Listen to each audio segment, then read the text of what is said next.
So what's up guys? Last time we give away some cards to our lucky subscriber. So congrats Boss Pusa. He made us a video. So check it out.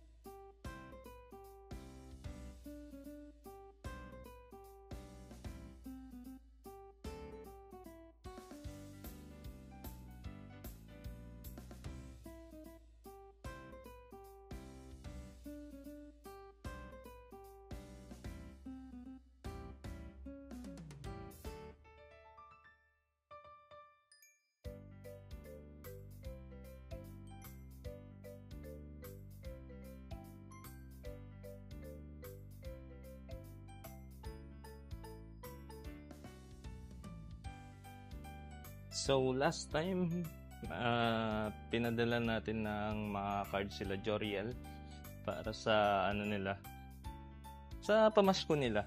So nakita niyo naman yung nag-open na sila Joriel at saka yung Joriel Friends, mga kaibigan niyang mga Italiano. Ngayon papakita ko yung mga na-pull naman daw ni Mariel. Tapos yung mga buhay ng mga aking mga pamangkin sa ibang bansa. So, si Cyril nasa US, si Joriel at saka si Mariel nandyan sa Italy. So, sila yung mga na-influensyan natin sa card game. So, play the video! Tito, mag-unbox na naman tayo ng dalawa. So, first, mamimili muna ako. Papakita ko yung tatlong ginagawa ng aking mga pamangkin sa ibang bansa. Kaigang mo binibidyoan? Opo. Oh, may number nag-open siya ng Jujutsu Kaisen CCG. So, these cards are CCG card collecting game. Iba sila sa TCG. Ang TCG kasi ang nila is trading card game. So, dito is pure collection. Parang sports card. Hindi sila nalalaro pero nako-collect. So, sila yung mga pamangkin kong pumunta sa Italy. Si Joriel at Mariel. Doon na naninirahan and ayan, nagustuhan din nila yung cards. May isa pa akong pamangkin, nasa US naman, si Cyril. Ayun po, for today's video, mag-ano tayo ng Dalgona. At pinili ko Star. Ito naman, si Ricardo B. Si Joriel. Nag-ano siya ng Squid Game na Dalgona. So, ayan, Star daw yung napili niya. Ito naman si Cyril, nasa USA. Ngayon, nagdo-drawing siya para sa kanyang schoolworks. So, about sa Earth daw yung kailangan nilang i-drawing. Kaya, yan. Nice one, Sai! So, guys, ayun na nga. Nakita nyo na yung mga pinadala ko kay Boss Pusa. So, pinadalan din natin si Boss cards. So, siya yung gumagawang 3D and binigyan natin siya ng sobrang daming bags. We have a package from Boss Kel. Boss Kel, thank you for this.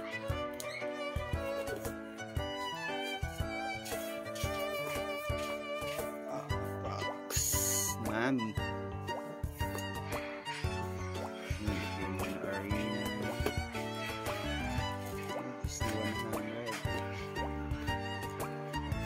Ako dito. Anong laman ito? Thank you, Boss Kel. So, if you want to customize your cards like this, so ganito guys. You can PM him. Nakikita ba? Ayan. Ayan. Hindi na.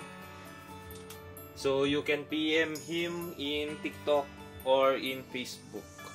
So, ayan yung mga 3D cards. Wait nga lang. Zoom natin. Ayan.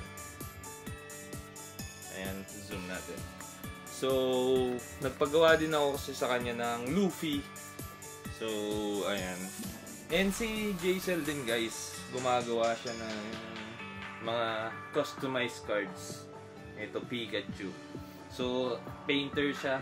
Halos lahat ng mga painting na nakasabit sa akin siya yung gumawa. So, ayan guys. If you're interested in painting, in customization of Pokemon cards, One Piece, you can PM them.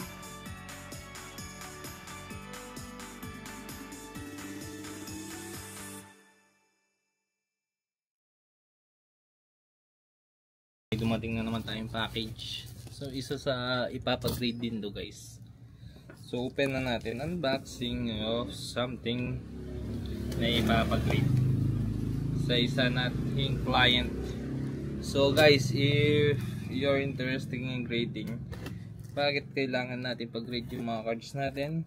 To keep his value. Hindi lang naman dahil nasisil sa encapsulated yan. Pero dahil tumataas kasi yung value nila eventually, lalo na pag PSA 10 or BGS 10.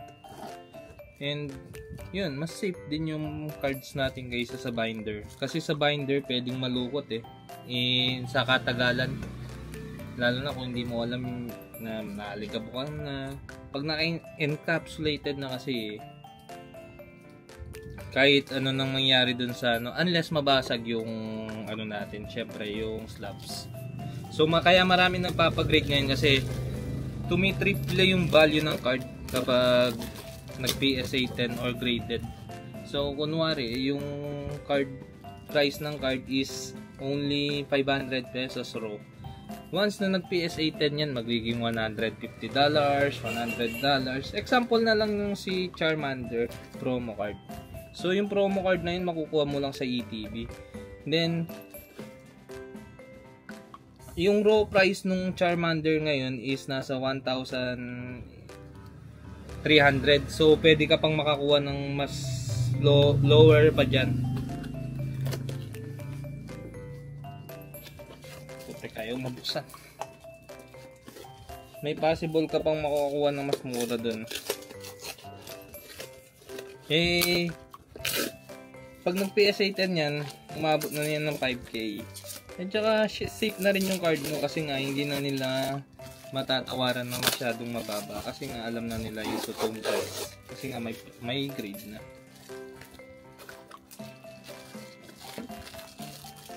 Hirap buksan ito. No. Hindi pa pumasok ko. Sige, send ko na lang ulit. 400 yun, di ba? Sorry. So, nasa tindahan tayo guys. Kaya marami bumibili. Nakalimutan ko yung cashin yung kanina. Anyways, papakita ko muna to tapos magkakashin ko yung sila. Pero bago uwi, SP Uta English, Rebecca, and Manga Shanks, and Tinkerbell, mga Lorcana, 2 Charizard, and 1 Aerodactyl. 8 cards in total. So, usap tayo ulit. Tinda muna ako saglit.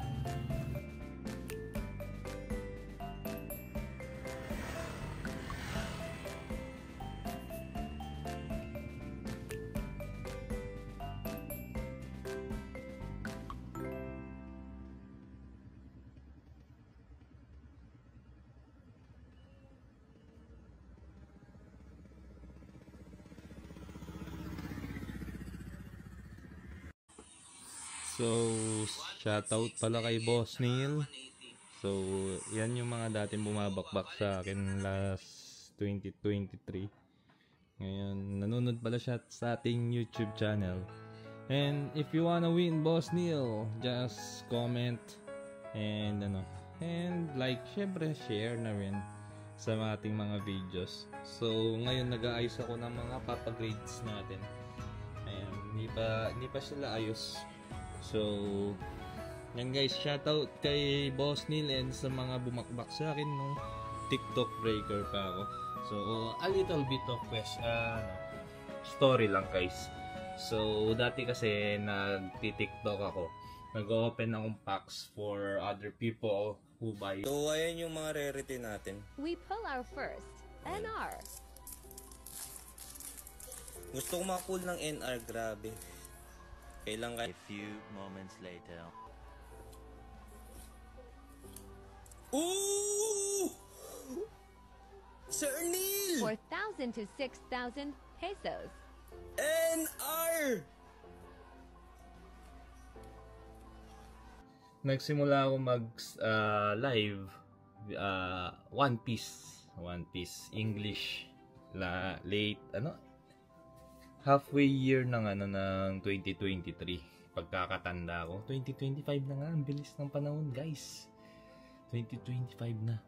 So ayun yung nangyari. Then isa sa mga bumili sa atin si Boss Neil. So ngayon nagpapabunot siya. Yan yung mga pinauso natin dati guys, pabunot. And ayun, kasi marami akong hits dati ng One Piece, puro AA. Yan pabunot natin. Syempre merong chase, merong ano. Ayan, ngayon na-apply na sa iba't ibang klaseng bunot. Okay, game. Number 14, 18, 23, 31, 46. Game. Check out the yellow basket and choose your number during the live 9 p.m. Muna PH si Sir time. Lucky PMT. Chance, battle, Sir PMT, winner takes yung all. nakuha nyo is, YYT-based pa-check na prize. lang guys ha, pa-check. Ayun, SR Sabo. Sir Chobs, yung nakuha mo is, ayun, Rebecca. Then Sir Oshi. Ayun, Fire Fist Ace. Sir CJ.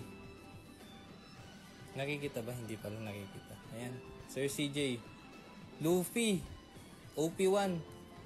Sir TM. Zoro. Alam ko. Ikaw na, Sir Axel. Pag ito, SP pa. Ayun, Ivankov. Sir Patrick. Ayun, Polly. Ito yung pinakamahal eh. So far, 420. Yun naalala ko eh. So leading natin si Polly. What if naman? Sir Carton. SR Kaido. Last si Sir Ram. Ayan, last Sir Ram. Sir Ram. Last. Yun lang. Taob. Guys, Taob. SP Yamato.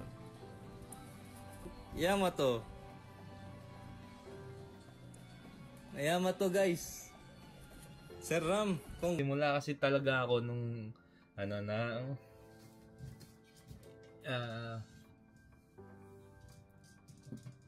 grade 5. Grade 2. So ito yung unang card ko, si Blastoise. Kung makikita nyo yan guys, pinang-appear ko pa yan. Ayan guys, pinang-appear ko pa yan. Kaya makikita nyo sobrang sira na nito. Ngayon na-preserve ko, pinag-grade ko. Ayan, PR1. So, ibig sabihin authentic yung pinang-appear ko. Kaya special sa akin tong card na to. Ayan, 1999 Pokemon base. Unlimited Blastoise. So, dun pa lang nagsimula ako. Then, nung college ako, yung high school ako, nag-start ako mangolekta ng Pokemon, ng mga laruan. So, kung makikita nyo yung paligid ko, puro laruan na rin. Hanggang college ako, nangolekta akong laruan.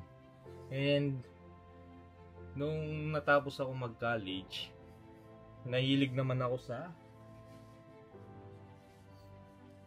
camera. So, naging photographer ako. Naging sa Cebu Pac. Naging employee nila ako. Then, naging freelance. Then, nagka-pandemic. Umuwi ako. Then, yun. Pagka-uwi ko, nangyari is walang work. Kaya, ginawa ko na lang. Naghanap ako ng source of income. Binenta ko yung luma kong camera.